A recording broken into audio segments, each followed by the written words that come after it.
तो डिवाइन एम्बरर के episode number 3 में आपका स्वागत है। तो चलो स्टार्ट करते हैं बिना किसी बकचोदी के। तो जैसे कि हम लोग ने लास्ट एपिसोड में देखा था कि जो वेई फैमिली का वो एल्डर होता है वो सन और मून सेक्ट के बारे में बहुत बड़ी बड़ी फेंक रहा होता है। तो हमारा एमसी एक मासूम सा और एक क्यूट सा फेस बनाकर कहता है, सन और मून सेक्ट ये क्या है? तो उस एल्डर के साथ आया हुआ लौंडा कहता है, अरे बेवकूफ़, तुम्हें यह भी नहीं पता कि सन और मून डिवाइन सेक्ट इस क्षेत्र का सबसे बड़ा सेक्ट है जिसके अंदर अनगिनत एक्सपर्ट रहते हैं। यहाँ तक कि 10 फ्लाइंग ईगल कैसल भी इसके सामने 1000वें हिस्से के लायक नहीं है। जिसके बाद हमारे एमसी एक क्यूट सा फेस बनाकर कहते हैं, वाह, आपका प्रिंस तो बहुत अद्भुत थे। हम पहले कभी मिले भी नहीं, लेकिन उसने मुझ पर इतना बढ़िया उपहार दिया। आप जो चाहते हैं ना वही होगा। तो वह बुढ़ा एल्डर कहता है, बस पहले इस स्क्रॉल पर एक नजर डालें, इसके बाद बात को आगे बढ़ाएंगे। जिसके बाद हमारा एमसी उस स्क्रॉल को पढ़ने लगता है और पढ़ने के बाद एक सीरियस लुक के साथ कहता है, एंगेजमेंट तोड़ना अंकल भाई, इससे आपका क्या मतलब है? वास्तव में मैं जैसा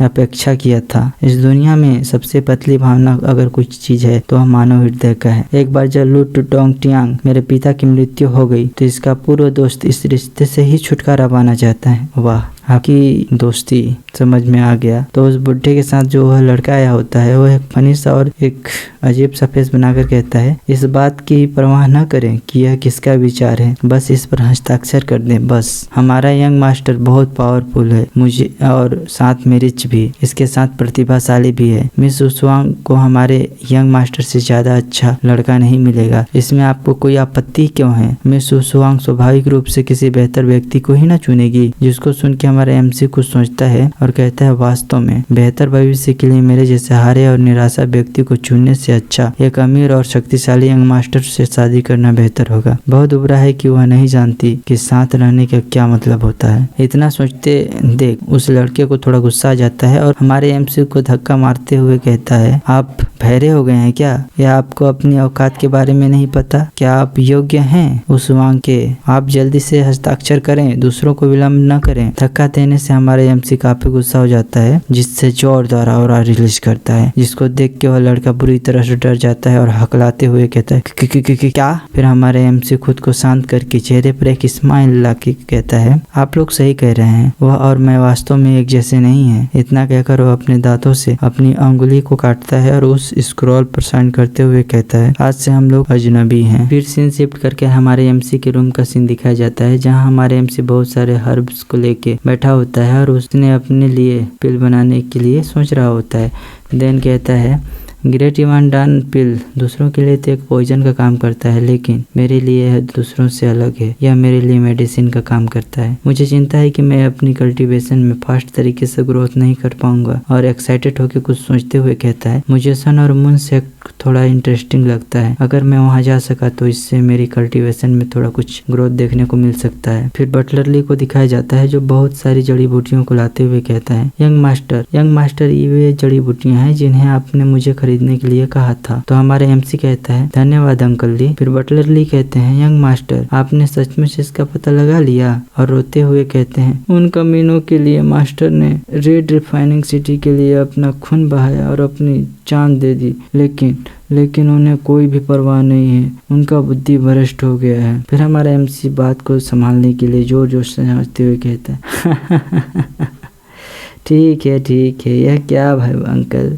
इस तरह तो महिलाएं रोती हैं, आप ऐसे कैसे रो सकते हो? आप चिंता मत करिए, मेरी वाइफ उन वेई वुस्वांग से तो 1000 गुना ज्यादा बेहतर होगी, चिंता मत करिए अंकल ली। फिर हमारा एमसी कहता है, ठीक है अंकल ली, मुझे आपसे कुछ काम करवाना है, तो आप थोड़ा इधर आइए, मैं आपको कुछ बताता हूँ, उसको अप्लाई करना है। ये बुरे कुत्ते मुझे बहुत परेशान कर रहे हैं, हमें उन्हें सबक सिखाने के लिए एक शतरंज का एक बड़ा खेल खेलना होगा। फिर हमारे एमसी अंकल ली के कानों में कुछ बड़बड़ाने लगता है, जिसको सुन के अंकल ली चिल्ला के कहते हैं, यंग मास्टर यह अच्छा नहीं है। तो हमारा एमसी बिंदास तरीके से कहता है, इसमें कुछ भी गलत नहीं है, बस जाओ उन्हें बताएं मैं लू जिंग चैंग कोई कमजोर व्यक्ति नहीं हूँ जिसके साथ कोई खिलवाड़ किया जा सकता है। फिर हमें सीन शिफ्ट करके उस भट्टी को दिखाया जाता है जिसमें हमारा एमसी पिल बना रहा होता है। फिर हमारा एमसी बताता है कि इस महान युवान पिल की विशाल ऊर्जा सौम्य और अंतहीन हो जाएगी, जो अवतार दायरे के नीचे आपकी ताकत बढ़ाने का प्रभावी तरीका है। तब इस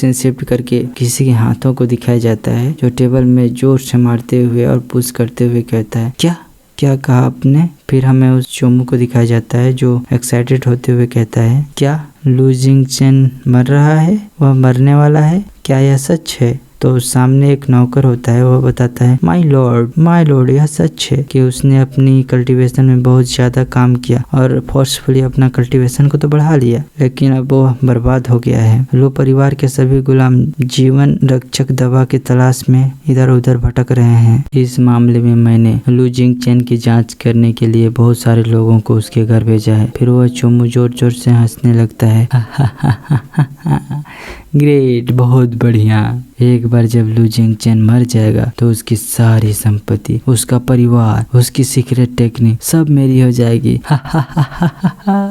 फिर और ज्यादा एक्साइटेड होते हुए कहता है जल्दी करो लू फैमिली को पूरी तरह से घेर लो। फ्लाइंग ईगल कैसल के किसी भी लोगों को लू हाउस के आसपास भी आने मत देना। और खुशी में इतना ज्यादा एक्साइटेड हो जाता है और कहता है लू जिंगचन मेरे अच्छे भाई के बेटे, मेरा अपना भतीजा, भले ही सगाई हो गई हो, अब जब वह इस स्थिति में है तो मैं नहीं चाहता कि उसकी मृत्यु से यहाँ पर कोई भी उसे परेशान करे। तो गाइस ये चोमू हमारे एमसी का चच्चा होने वाला है। तभी हमारे एमसी को एक सर्वेंट आके बताता है माय लॉर्ड आप बहुत बुद्धिमान हैं, मछली जाल में फंस गई है। फिर हमें 20 दिन के बाद दिखाया जाता है जहाँ पर सभी ग्रुप्स के लोग लू मेंशन को पूरा घेर लिए होते हैं। फिर हमें सिटी लॉर्ड के जो गार्ड्स होते हैं उनको दिखाया जाता है जो सभी एल्डर्स से कहते हैं सिटी लॉर्ड का आदेश है कि आप में से किसी को भी लू निवास के आसपास भी कदम रखने की जरूरत नहीं है, बिल्कुल भी अनुमति नहीं है। तो व्हाइट टाइगर ग्रुप्स का वह एल्डर कहता है बकवास, क्या बकवास है, यहाँ तैनाती या विशाल सैन्य बल सिर्फ इसलिए है क्योंकि आप सभी लू जिंगचन के मरने के बाद उसकी सभी संपत्ति, सभी पारिवारिक संपत्ति और सभी सीक्रेट टेक्निक्स ले सकें। आपके सिटी लॉर्ड्स कितने बेशर्म हैं। तो वे सभी सोल्जर्स गुस्से में कहते हैं आपकी इतनी दुस्साहस, तुम्हारी हिम्मत कैसे होगी सिटी लॉर्ड का अपमान करने की, कितना असभ्य और बर्बर लोग हो तुम लोग। तो तीनों एल्डर्स और उनकी सभी सेना फाइट करने के लिए आगे दौड़ते हुए कहते हैं क्या आपको लगता है कि हम आपसे और आप जैसे पाखंडी लोगों से डरते हैं। फिर सीन शिफ्ट करके लू मेंशन का सीन दिखाया जाता है जहां हमारा एमसी कल्टीवेशन कर रहा होता है, जहां पर एक बटलर आते हुए कहता है यंग मास्टर वे सभी तो हमारे गेट पर ही हंगामा कर रहे हैं। तो हमारा एमसी कहता है अच्छा तो उन्हें जारी रखने दो, पिछले कुछ दिनों में अन्य तीनों फैमिली से निपटने के लिए कोई वेई फेंग तियान में अपने सैन्य बल का काफी हिस्सा खर्च किया होगा। फिर हमें बटलर ली को दिखाया जाता है जिनको हमारे एमसी की बातें कुछ पल्ले नहीं पड़ा होता है। तो हमारे एमसी कहता है मुझे मेरे निवास की सुरक्षा के लिए अंकल वेई को धन्यवाद देना चाहिए, अन्यथा मुझे एकांत में जाने में आसानी महसूस नहीं होती। अब समय आ गया है कि मैं उनके साथ अपना हिस्सा बराबर कर लूं। मेरा लेवल 5 मार्शल आर्ट ही पूरे चिलियन सिटी से निपटने के लिए पर्याप्त है। फिर हमारे एमसी रेड ऑरा को रिलीज करते हुए एक छलांग लगाकर गेट से बाहर आता है जिसको देख के सभी लोग शौक हो जाते हैं और कहते हैं ये डिवाइन रिलम, ये तो डिवाइन रिलम में है लू जिंगचन, वो हमारा नहीं है। तो गाइज वीडियो कैसा लगा कमेंट बॉक्स में बताना जरूर, ठीक है ना। और वीडियो अगर अच्छा लगा तो चैनल को सब्सक्राइब करते जाना और बेल आइकन को भी ऑन कर लेना ताकि आने वाली हर वीडियो का नोटिफिकेशन आपको सबसे पहले जाते रहे, ठीक है ना। तो ठीक है गाइज मिलते हैं नेक्स्ट वीडियो। तो गाइज आज एक ही वीडियो आ पाएगा, ठीक है ना। कल से 2 वीडियो डालूंगा 10-10 मिनट का, ठीक है। मिलते हैं फिर नेक्स्ट वीडियो में। Thanks for watching.